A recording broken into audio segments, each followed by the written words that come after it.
Good afternoon from the Harriman Institute at Columbia University in New York City. My name is Tanya Domi, and I am an adjunct professor of international and public affairs and a Harriman faculty affiliate teaching in our Balkan Studies program. The Harriman Institute at Columbia University is one of the world's leading academic institutions devoted to Russian, Eurasian, and East European studies. Our mission is to serve our community at the university and beyond by supporting research, instruction, and dialogue, sponsoring vibrant and multidisciplinary events that bring together our extraordinary resources of faculty, students, and alumni. We are committed to training the next generation of regional specialists to play leadership roles in setting the academic and scholarly agenda, making policy and challenging accepted truths about how we study our rapidly changing world. I am delighted to introduce our guest today, Dr. Jelena Đureinović, author of The Politics of Memory of the Second World War in Contemporary Serbia, Collaboration, Resistance, and Retribution, was published with Routledge in 2020, which is the subject of our discussion today. Dr. Đureinović is a postdoctoral researcher and scientific coordinator of the research platform for the study of Eastern Europe and transformations at the University of Vienna.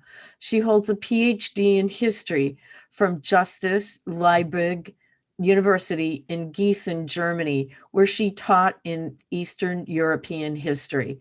Her main research interests include memory and nationalism studies, post-socialism, history of Yugoslavia, and the post-Yugoslav space. She has published on Europeanization and memory politics, memory laws, and discourses of victimhood under communism, 2020. She was a visiting researcher at the Moore Institute for Research in Humanities and Social Sciences at the National University of Ireland in Galway, the Center for Southeastern European Studies at the University of Graz, and the Research Center of the Slovenian Academy of Sciences and Arts. She also works with the Humanitarian Law Center in Belgrade, Serbia, as a memory activism program coordinator. At the conclusion of Dr. Đureinović's presentation today, we will take questions from our viewers through the Zoom chat and YouTube chat where we have a live stream. And so now I turn it over to you, Dr. Đureinović. Just a moment that I share my PowerPoint. Yeah. Tanya, do you see the PowerPoint? Is everything okay? Yes. Just check. Yes, yeah. I see. So first of all, I would like to thank Tanya and also the Harriman Institute for the invitation and organizing this event and for having me here today. Needless to say, I really wish that we could do this event in person sometime last year, this year, but I'm anyway happy to be able to present the book this way as well. Jelena, I'm sorry to interrupt, but we're seeing it in presenter view. Is there any way you can make it full screen? Thanks. I don't know. Let me try this.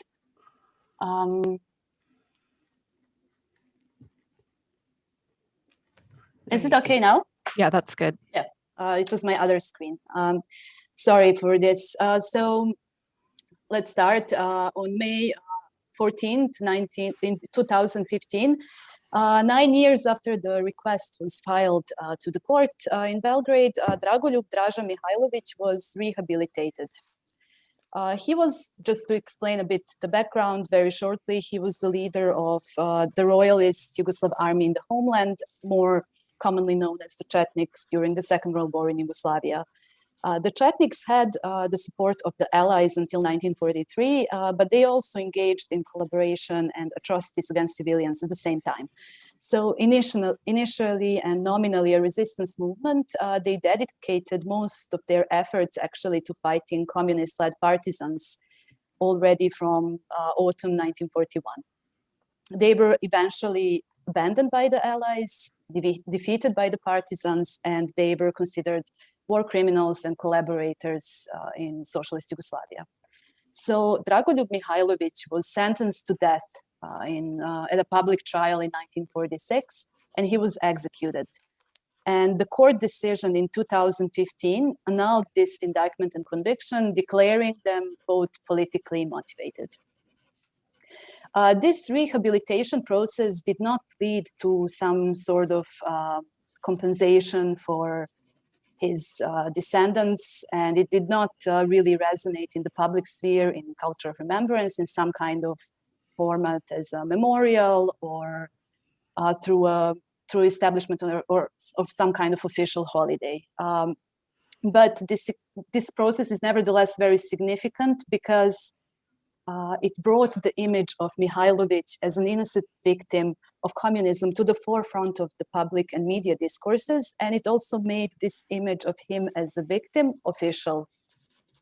While the court continuously emphasized that the case was not really about the Second World War, but more about the question whether he was sentenced and executed because of ideological reasons, the Second World War actually represented the central theme of court hearings, including the discussion on the nature of the Chetnik movement, their collaboration and crimes. And this focus on the wartime context made the court case not about correcting some kind of historical injustice, as rehabilitation processes should be about, but it was more about evaluation or re-evaluation of the Second World War and its actors in Yugoslavia. So this rehabilitation process involved opposing sides and all relevant actors of multiple levels of memory work in Serbia that I studied in this book. And the process was kind of the culmination of the very long process of political rehabilitation of the Chetniks, and it was also a judicial confirmation of their positive recasting that already existed in society. So the court case mirrored the hegemonic discourses about the Chetniks and their central position in the official memory politics in Serbia. And this is also why this court case was the starting point for my research that resulted in this book. So the rehabilitation process being so prominent also demonstrated that the Chetniks represent the symbol of Serbian victimhood under communism, and that basically, and this is what I bring up throughout the book, every time any of the mnemonic actors at the state or bottom-up level talk about victims of communism, they actually always talk about the Chetniks, as well as some other defeated political and military forces of the Second World War. Finally, it should be understood right away at the beginning that the reinterpretation of the Chetniks is, of course, not only about them. It is also not only about the Second World War, but it also involves and it also aims at the negative reinterpretation of socialist Yugoslavia through depicting Yugoslav partisans and authorities as perpetrators. As also, Mihajlović becomes the symbol of the destruction of Serbian people and Serbian elites by communism. And finally, rehabilitation of the Chetniks is also linked to the memory of the 90s wars. So this book's central question is how memory politics works, and I took the Chetniks as the main case study precisely because of their very radical revision and because of their central position in memory politics in post-socialist, post-Milosevic Serbia. In the anti-communist political context immediately after 2000, after the overthrow of Slobodan Milosevic, the official politics of memory aimed at criminalizing the partisans while at the same time rehabilitating their wartime enemies. In the search for a role model from the Second World War that would politically be more appropriate for the post-socialist nation state than the communist-led partisans, political actors constructed the Chetniks as both national anti-fascist movement and victims of communism, because of the post-war retribution that they faced and because of what I already mentioned, Mihajlović being executed. So during this period after 2000, references to socialist Yugoslavia were erased from the public sphere. Axis collaborators were rehabilitated, and a new social group of victims of communist terror started dominating the public discourses. So let's first look at the question of why the Chetniks are both central to memory politics and to my own research. What makes the Chetniks a really fascinating case study is their ambivalent nature as a nominally resistance movement supported by the Allies while collaborating with the occupation and Quisling forces, and as the army representing the Yugoslav royal government in exile, with the image of being very organized and official king's army, while extremely disorganized and engaging in mass atrocities. So in this book, I trace the construction of the Chetnik movement as a national anti-fascist movement equal to the partisans and as victims of communism. And also I look at the question how this relates to the denial or justification of their crimes and collaboration. So the Chetniks became the ideal historical reference precisely, in my opinion, because they can be constructed as both an anti-fascist movement and innocent victims of communism, in addition to Serbian nationalism characteristic for them. So according to this view, which very well fits also some wider international trends in memory politics, the Chetniks fought against both totalitarianisms, and then they ended up as victims of the communist one. In this context, Dragoljub Mihailović not only symbolizes the suffering of the Chetniks, but he also often serves as a symbol of the victimhood of the entire Serbian nation under communism. So accordingly, many or all state efforts and public representations of the past focusing on victimhood under communism actually revolve around the Chetnik movement, as I said at the beginning. So as I showed throughout this book as well, this is the case with various state-sponsored initiatives, such as the investigative commissions, museums, media representations, and with the anti-communist memory work from below that I will look into soon. So in other words, to explain it a little bit, there is, for example, a documentary about the crimes, if there is a documentary about the crimes of communism, as there were a couple of TV shows, they are about the Chetniks. If there's an exhibition such as In the Name of the People, the exhibition about crimes of communism in Serbia, it will have Dragoljub Mihailović as the central example.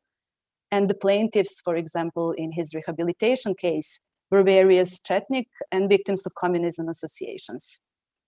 So also important to say is that one of the two previously existing state-funded fact-finding commissions dedicated to the post-war period was only about the search for Mihailović's grave.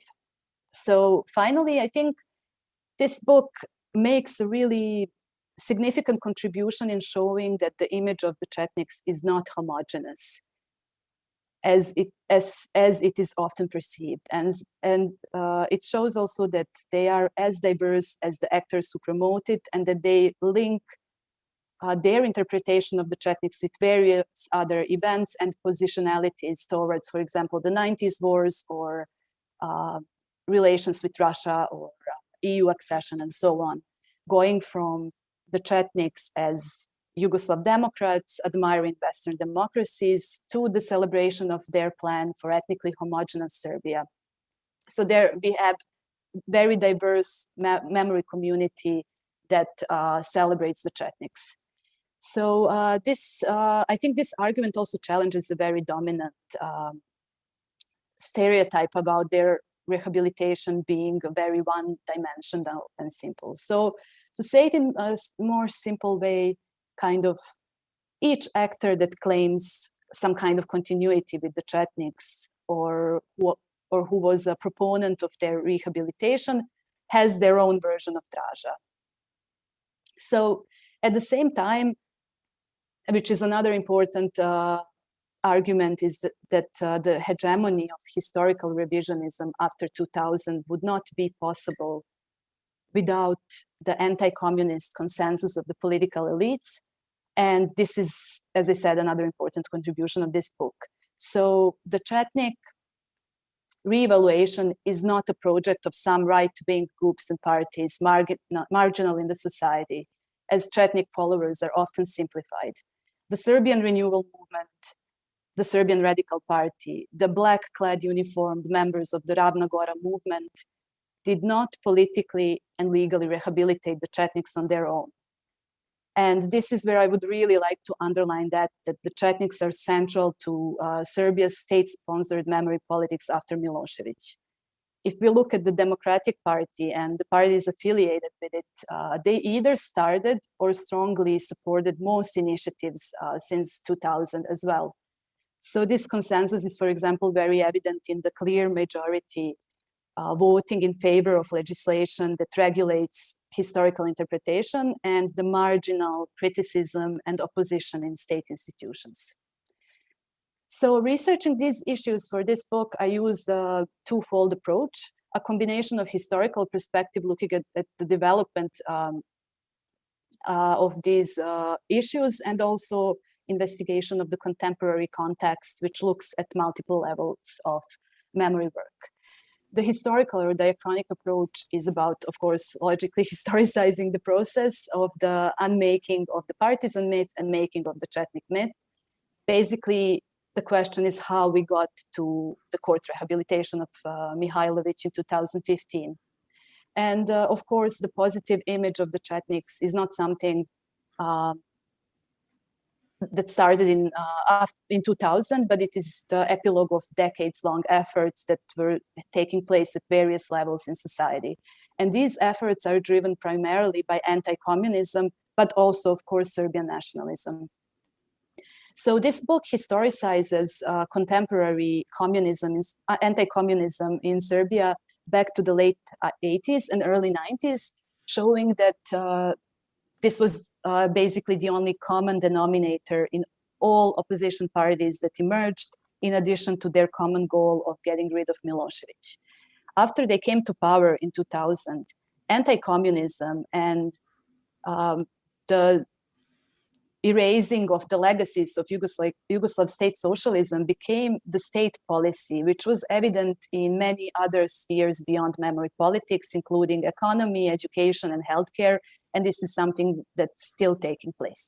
So what was interesting during the 90s, during the era of Slobodan Milosevic, was that the regime promoted itself as successors of Yugoslavia, actually, and as keepers of the legacies of the People's Liberation War. And the partisan struggle was depoliticized, ethnicized as Serbian, and observed through a very simple dichotomic lens of victimhood and heroism, quite similar actually to the dominant narratives today during the current regime of the Serbian Progressive Party. So in this way, the regime could represent itself as the bulwark against fascism and use that also during the wars of the 90s, representing all opposing sides as fascists, and particularly Croatia. So when the Chetnik revival and the commemorations started, the state did not endorse them, but they actually also tolerated them at the same time. So in the 90s, this is the time when the key actors and practices emerged, including the Serbian Orthodox Church and its participation in anti-communist memory work, but also the Chetnik and anti-communist memory community formed in this period, and it, of course, still exists today, and I explore the contemporary context in this book as well. So the idea was looking at the multiple levels of memory work and memory politics. Was the idea behind it was kind of to avoid the romantic dichotomy that we often have in memory studies, studying memory politics, where we have the state agency versus the opposition, and then in other words, we have like kind of the imposed narratives from above, and then opposition from below, which is anti-nationalist, critical, and so on. Of course, there is more to the dynamics of memory politics, and if we look at memory activism as well, it does not have to be liberal, it does not have to be leftist, it does not have to be anti-nationalist. It can be very much illiberal, right-wing, far-right, and this is what I was actually interested in and what I'm actually still working on. So mnemonic agency coming from below can also replicate the dominant discourses of political elites and seek state recognition at the same time. And basically, here I conducted dozens of interviews with relevant actors in this sphere of memory work, while also attending various and observing various commemorations and other events, lectures, movie screenings, and so on. So in this photo, actually, you can see this community that I'm talking about represented. There are some revisionist historians there. There are some intellectuals that were already prominent as nationalists in the 80s. There are some various politicians from different right-wing and monarchist groups and parties. So there is also obviously the Serbian Orthodox Church. Then next to them, you can see some members of the Karađorđević family, and they are all gathered at this particular commemoration for victims of communist terror that takes place at the outskirts of Belgrade every November. So these actors organize themselves to honor those they consider victims of communism. And this level of memory work is actually quite similar to the institutional level in the sense that there are continuities with the 80s and 90s, that the Chetniks are central, and that anti-communism works as some kind of unifying factor. So there are people who are personally motivated to be here. There are also people who are politically motivated. It's usually both, and they are not some kind of homogeneous group regarding politics or even regarding how they interpret the Second World War, the post-war period, and Yugoslavia. And as I said, because anti-communism plays such an important unifying role here, I refer to their activities as the anti-communist memory work. So, for example, there are dozens of memorials actually to the Chetniks and people executed by the partisans across Serbia. All of them emerged from some kind of individual, small group, or social level of memory work. And even though they sometimes do enjoy some kind of state support, it's usually the local municipality, and they are not result of some kind of state initiative. So why I studied basically this level of memory work was because this is where commemorations take place of both victims of communism and defeated Second World War forces. And as I said, while being very frustrated with state efforts that they consider insufficient and struggling for recognition, these actors also inform and shape the official memory politics through their participation in its mechanism. And at the same time, they contribute to the very informal and amateur nature of many mechanisms of state memory politics. And I would be really happy to go into details during the discussion about some examples such as the State Commission for the Investigation of Post-War Grave Sites or the rehabilitation processes where many of these actors from below got involved. So to slowly conclude, because I'm running out of time, I think the approach of this book, although like deeply focused on Serbia, still has implications that go beyond the Serbian case. And this study combines the diachronic perspective that illuminates the historical variability of memory while pointing out to numerous continuities of historical narratives, practices, and actors, and in-depth analysis of contemporary memory politics. In doing so, this book actually aims to demonstrate how multiple levels of memory work function, how they interact, but also the heterogeneity that underlies the mnemonic hegemony. And I would like to conclude with just a short comment that is probably important, that this book stops kind of around 2015 with the end of the rehabilitation process, and it doesn't explore the current tendencies in Serbia that kind of move away from this very typical anti-communism of post-socialist countries. And as you can see in the photo from the Immortal Regiment from Belgrade, the partisans are actually celebrated at the moment with some kind of large-scale and militarized parades, processions, reenactments, and so on. And there is appropriation of the People's Liberation War that is taking place. And even though no one of the political actors really separated themselves from the role they played in the Chetnik rehabilitation, the Chetniks are no longer the focus of, or the central theme of memory politics. And the discourses of victimhood under communism were kind of replaced with the discourses of victimhood during the Second World War in the independent state of Croatia, and also with the very blunt appropriation of the People's Liberation War. And again, I would like to thank you, Tanya, and thank the Harriman Institute for having me here. And I really look forward to all of your questions. It's wonderful. Thank you so much, Jelena. And for our viewers, I want you to know that we had been in conversations with Jelena last year, and the pandemic knocked out her book talk possibility, and of course many of our other programs. So it's really wonderful to have you here and presenting this book.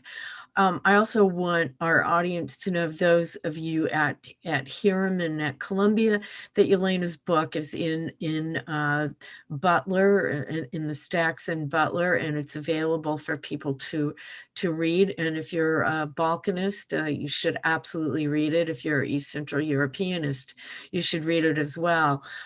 You made first of all, let me just make an observation. This memory politics and shift and nullification of the Yugoslav construct is not only fascinating, but it's really, really layered. Now, I'm just sort of looking in, and you've also done the job of like trying to bring it forward into the contemporary context. So I know you're a historian, but I do have a question, and this is a really crowded, tight political space in Serbia in terms of contemporary politics. It's very dominated right now by the Progressive Party under President Vučić. How does this memory politics and the way it's been instrumentalized, first where you point to the rehabilitation of Mihailović, which is fascinating in and of itself, how does that inform or shape current discourse? I'm interested in that. And also the other observation I have from your presentation is that this is very much, these memorials are throughout the country, as you pointed out. It's really kind of ground up, from the ground up, as we would say, in terms of organizing politics, but also you have some of these state interventions where it's instrumentalized. It's a fascinating and complicated situation. And I would say if anybody from the diplomatic corps is watching this, they should get your book so that they can understand, because I think a lot of people just make assumptions and they try to put people into boxes, or they have this one idea. And I just think that is missing a whole lot when it comes to this situation in Serbia that you have laid out so brilliantly in this book.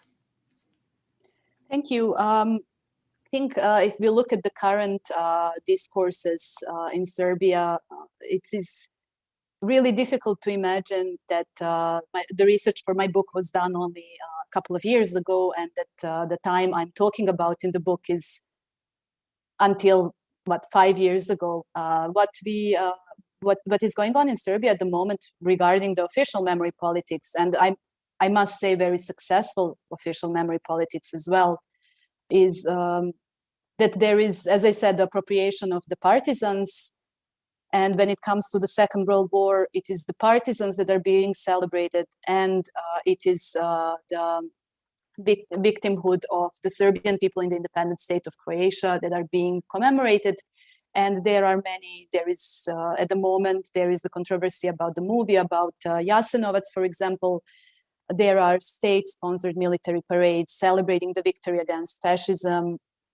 And it is a completely different focus than only 5 years ago, or maybe a decade ago, to be much more precise. And what is also really important here is that I think kind of the Chetniks as the symbol moved to the background, but we do have the revival, not revival actually, it is a novelty, the industry of memory regarding the 90s wars. And we still do have these actors that I was talking about that work from bottom up. They are still very much active. The commemorations are actually growing. They are much bigger than they used to be, and the opposition political parties are also joining them. And if we talk about the memorials and their bottom-up or ground-up identity, what makes this really interesting is that it is, in many cases, bottom-up. In many cases, in many villages, you have memorials at the end of the village or at the local village cemetery to the local people who were executed at the end of the Second World War.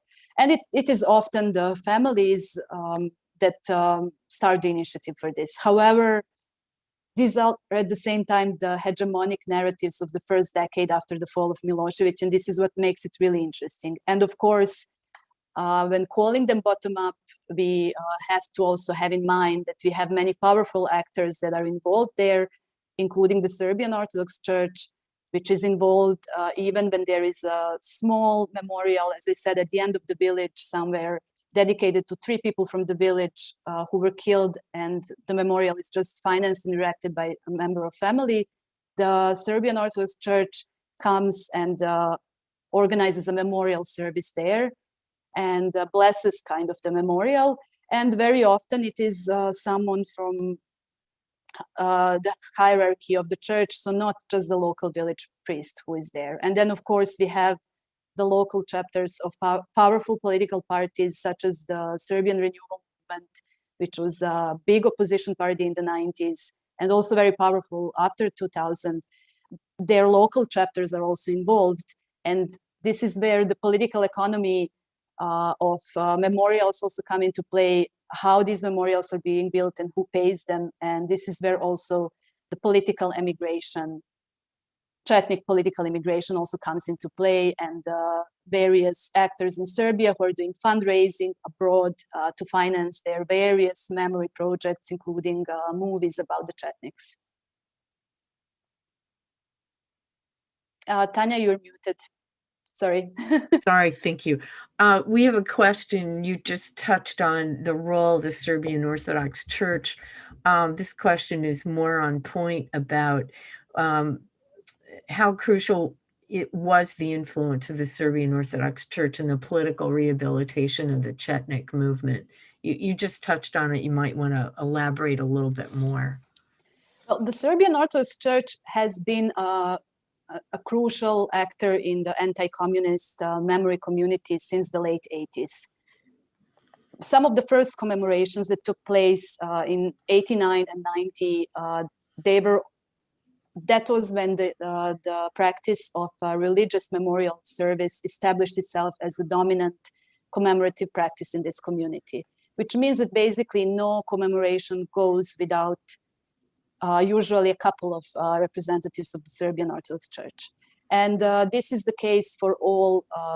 There have been religious memorial services for various defeated political and military actors from the Second World War, including Milan Nedić and the Prime Minister of occupied Serbia. And there are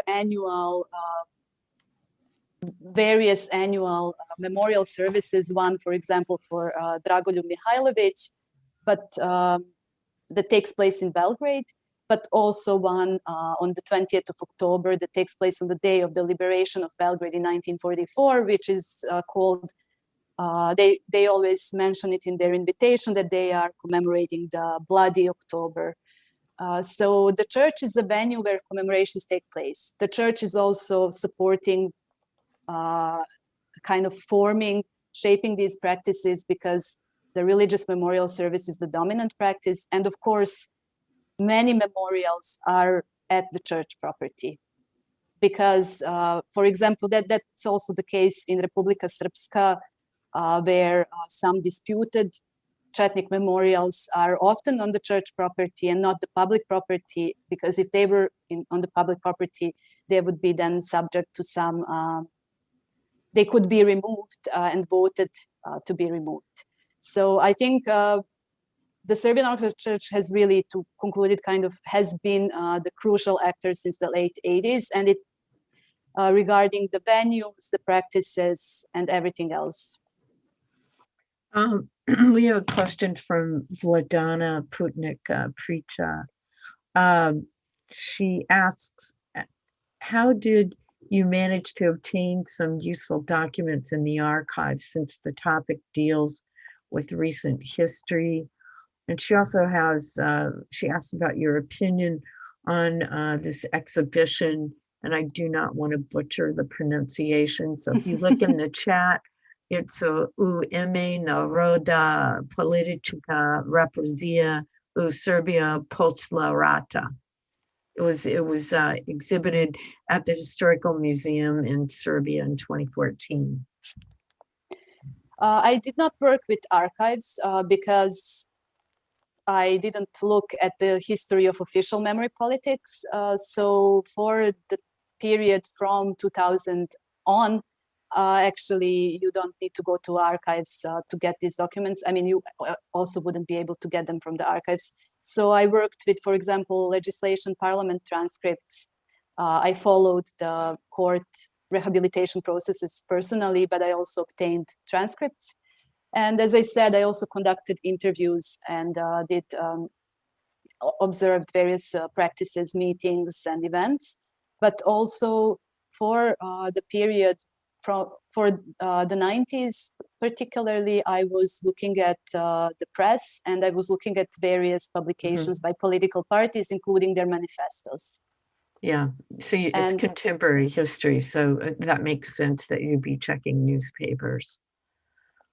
Yeah, and about the exhibition is really fits what I was talking about, that anytime someone talks, and I even mentioned this exhibition during the talk, anytime someone talks about victims of communism, if there is some kind of initiative to commemorate them, the Chetniks take the central place. And in the case of this exhibition, Dragoljub Mihajlović was also central in it, and there was some kind of reconstruction of his prison cell, and there were some of his personal belongings that were exhibited.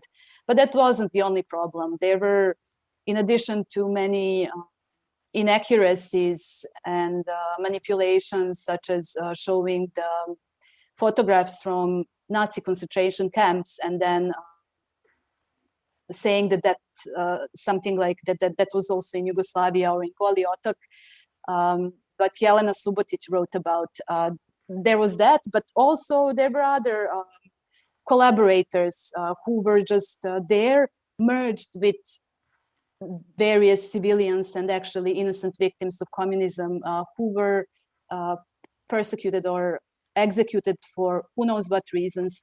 But you always have this kind of, the inclusion of these innocent people in the exhibition, in these various projects, helps them to build the narrative that it is about innocent victims of communism. And then when you look a little bit closer, you see the Chetniks, you see other military actors, you see various non-civilians, various political collaborators, people who had complicity in the Holocaust in Serbia, and so on. So I will stop here, not to go into details. I think many people analyze this exhibition. It can be read. We have a number of questions coming in. I do want to ask a question related to your qualitative research, and you've mentioned that you did interviews. I'm interested in how you found them, and what was your approach with them in terms of asking them questions about their own memories and how that fit into their political understanding in contemporary terms. It's very interesting. Please. Well, I must say that doing such research is quite challenging, and I excluded some people from my informants pool on purpose, because I did not want to simply get in touch with some of the people personally, some of these, for example, the militant Ravna Gora movement, people who are very transparent in what they do and in their motivations for what they do, and I kind of didn't want to make myself familiar to them personally if I don't have to. But when it comes to other actors, I was really interested in, because it is, when it comes to memory work from below especially, it is really almost impossible to reconstruct anything with some kind of sources, because it's ongoing. Media sources are of course not enough, and there are often many factual and other mistakes. But of course, I also wanted to participate in these commemorations while also knowing who the people are, who the actors are, why are they there, and not just, if you just come and observe the commemoration without knowing the actors, this is not really, doesn't really help you understand something deeply. And I really, now, for example, I'm more interested in working on memory work of the radical right, because I think this is something which is often neglected, because the research is quite challenging. And I must say that most of people I interviewed were really pleasant to talk to, what I didn't expect. That they agreed to talk to me, what I also didn't expect. I really didn't think that not only some of the more prominent actors, but also some from below, I thought that like they would see that I come from a critical perspective, and they wouldn't, but they were really open. And I would really like also to revisit this and going a bit more deeply into this memory community in the current political context. But I think that will be impossible after the publications and everything. I think they will no longer probably want to talk to me. Yeah, although yeah. I say, of course, I did not, I was concerned about ethics and research ethics. And of course that I didn't really try to represent myself as anything else, as someone who is, they knew what my research was about, and I think my perspective was also completely clear. Very interesting. We have several questions, and so we're not going to be able to pick everybody's, but I will, I want to offer one here from Marco Lanier. He is wondering if you encountered a trend of the Europeanization of memory politics in the Balkans that influenced state-level memory initiatives, especially with the adoption of Serbia as victim of communism, and also if it has affected more ground-up memory communities.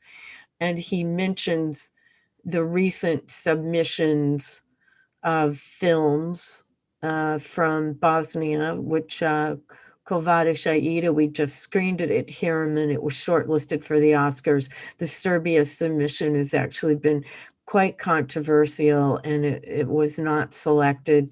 And as a matter of fact, I'll just mention for our viewers that there was an essay in The Forward here in New York City, which is a national Jewish magazine. It's not right-wing, it's fairly centrist, and the essay was very scathing in its condemnation. And I'm also just basically calling it Serbian nationalism. And also there was a similar piece in The Guardian. This is a very interesting split.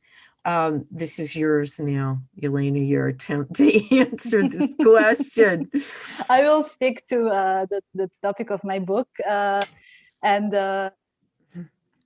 yeah, like Europeanization as the discourse and process, I think plays a really important role, because we can't really talk about, I mean, this discourse of victimhood under communism, the type of exhibition in the name of people that one of the viewers mentioned, for example, that resembles the House of Terror in Budapest, the equalization of Chetniks and partisans, and so on. I think all of these things really fit into the wider EU memory politics of that is based on two totalitarianisms, on the narrative of two totalitarianisms, where both fascism and communism are condemned, but actually in the practice, in most of states, members and candidate states, it is communism which is condemned much more, while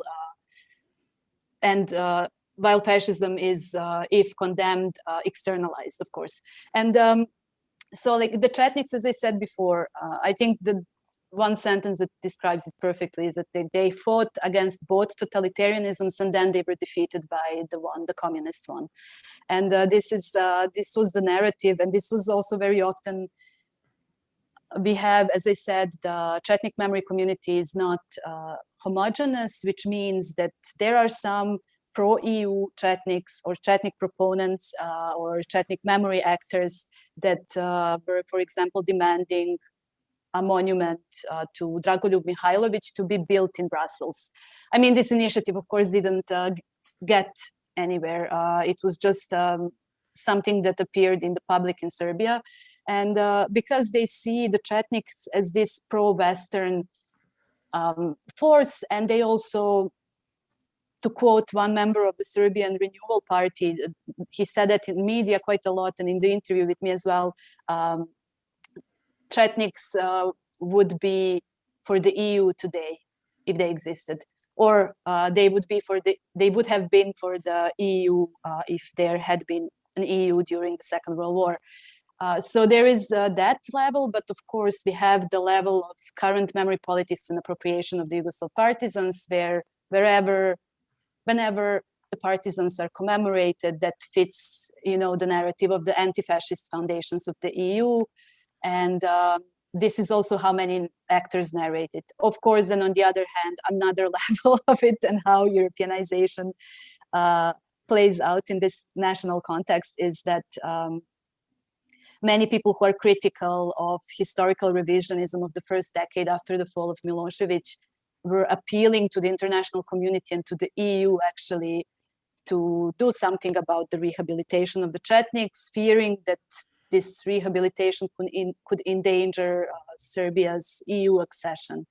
But as I said, there is the narrative of the victimhood of communism as it was, some visual representations and some discourses. They did not just appear in Serbia out of nowhere. They were downloaded from the wider international context of Central and East European countries and the EU memory politics, of course.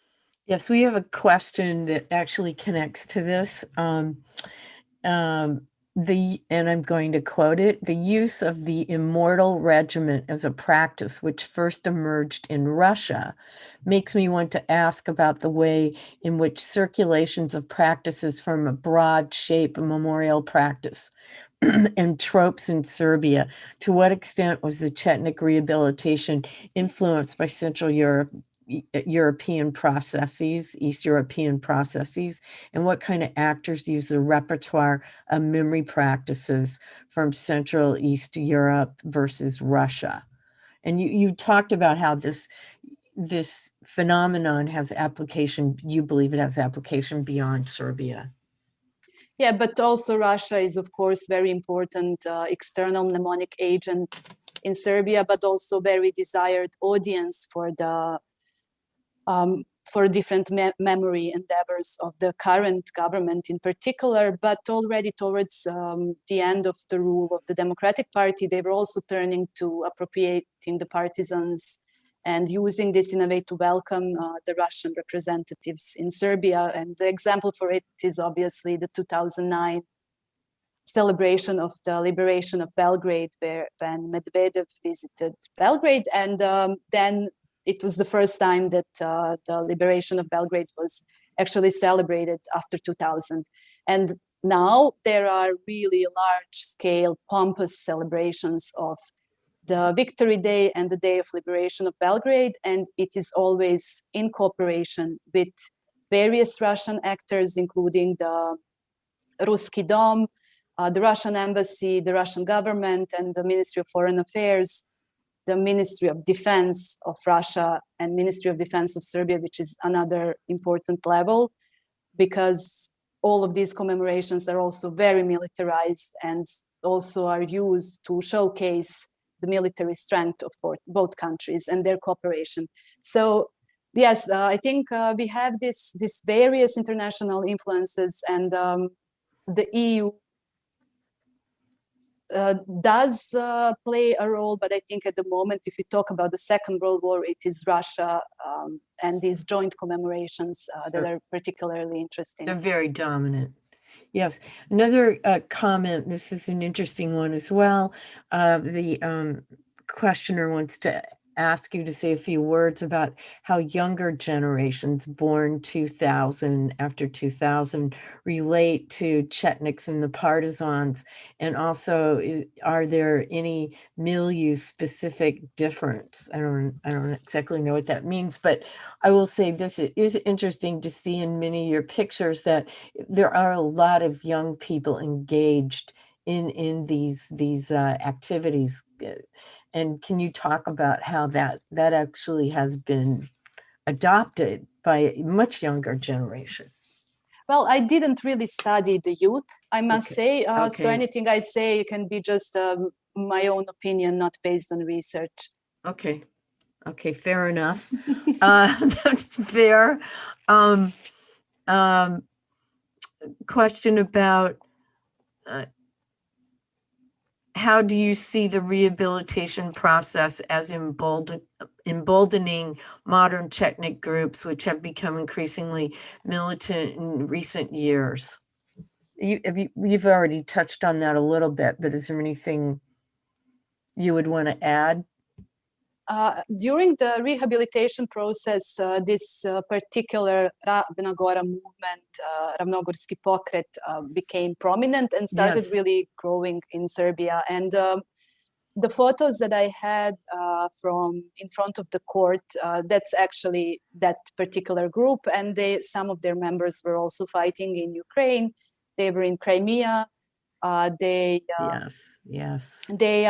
have chapters in Montenegro and Republika Srpska. They are mostly veterans from the 90s, but there are also a lot of younger people, which relates to the previous question. There are a lot of younger people, students, for example, who join, and they are always wearing uniforms and have very militarized way of organizing themselves and celebrating different events. So think what happened during the rehabilitation process was that they started growing, and now we see, since even though the Chetniks are no longer in the focus of official memory politics, they are still growing, and they took even over some commemorative practices that used to be characteristic for, like, to say traditionally since the early 90s for the Serbian renewal movement, for example. It is now these actors who kind of take over, and they are more visible, and of course they cause more debates, they cause more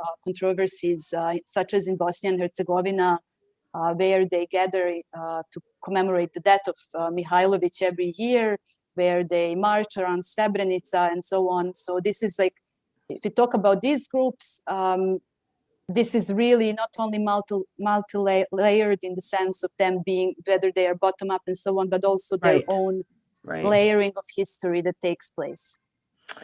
Yes, and I want to ask you a question. It seems to me, in the context of your book, that the Mihailović Commission, the rehabilitation of Mihailović, really was the breakthrough moment. Do you agree with that? I mean, it was a watershed moment of the government stepping in and instrumentalizing this memory politics. Well, yeah, like in the case of rehabilitation process, it went on for years.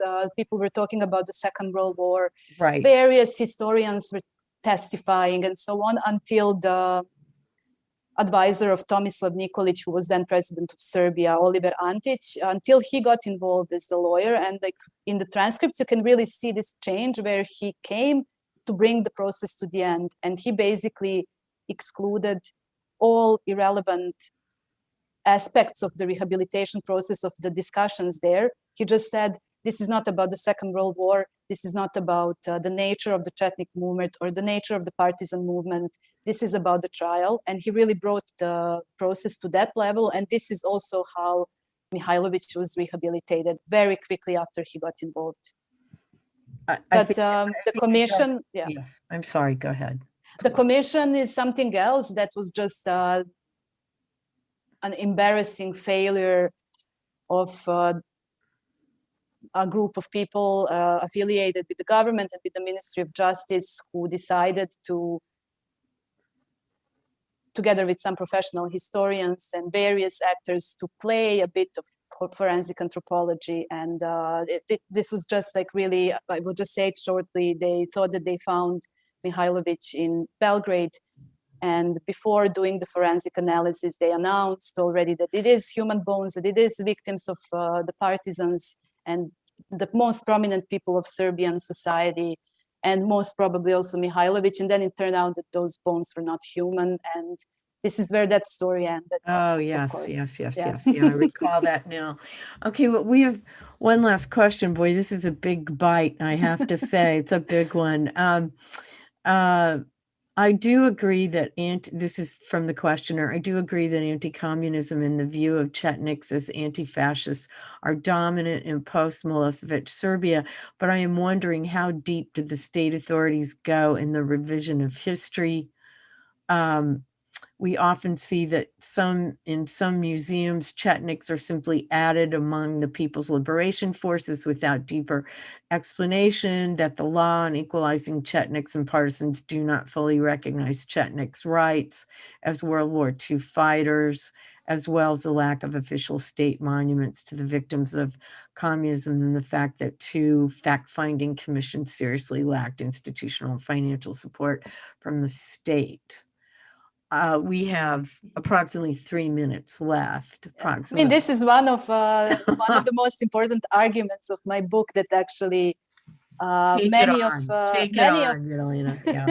of these mechanisms just stayed on the symbolic level, on the narrative level, and no one when writing the rehabilitation legislation or the changes of veteran rights, like no one who voted for it, in favor of it in the parliament, really cared about families of victims or families of Chetnik veterans and so on.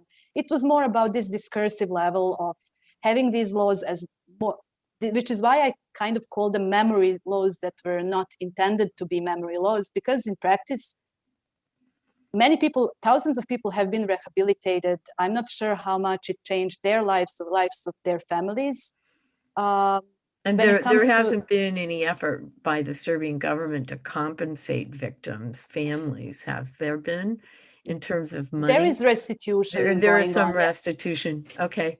Yes, but it's very much on the symbolical level, in the sense of like, you know, the legislation on rehabilitation was first adopted.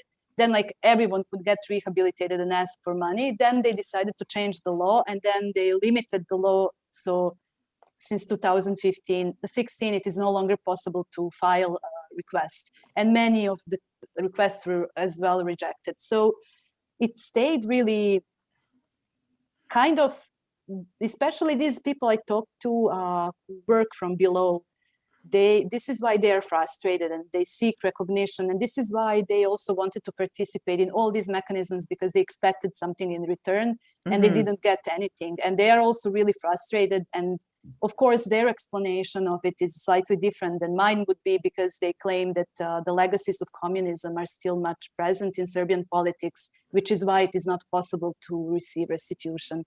But yes, so, for example, the city of Belgrade rejected multiple requests for memorials to victims of communism as well. And it was also happening at the same time as the Russian representatives started coming for military parades for the Liberation Day of Belgrade. So, you know, you can't have one of the requests I read was for the memorial to all victims of communism in Serbia on the Nikola Pašić Square in Belgrade. That's very central. Right. That's like very close to the military parade. I mean, that cannot happen. So like this is everything I talk about. We have these 2 levels: the all-encompassing historical revisionism, radical revision of history, and then on the other hand, we have this fake transitional justice kind of, where some of these legislation initiatives really resemble transitional justice, but in practice, they actually didn't change anything drastically. Wow. Well, that is, our audience asked some really great questions. I want to thank them. And I want to thank you, Jelena, because your book is really significant. And I think it gives us something to really think about when we start talking about Serbia's contemporary politics in the context of your book. It's sort of mind-blowing. So congratulations to you. Thank you so much for sharing your book with us at the Harriman Institute, with our community today. And just one last question. What's your current work? What are you working on now? My current work is on the specificities and the role of memory politics in contemporary authoritarian democracies, which is one level. The level of doing ethnographic work about memory work of the radical right is not happening, obviously, because of the pandemic. Well, we look forward to hearing about your current research, and we extended an open invitation for you to return to us. I hope so. And I would just really like to use the opportunity at the end to apologize for the problems with my PowerPoint, because using two computer screens yes, mixed up something. I'm really sorry, but I would happily share the PowerPoint presentation with anyone who is interested, but I think you really didn't miss so much. Thank you so much. We thank you from Harriman Institute, and our program is now over.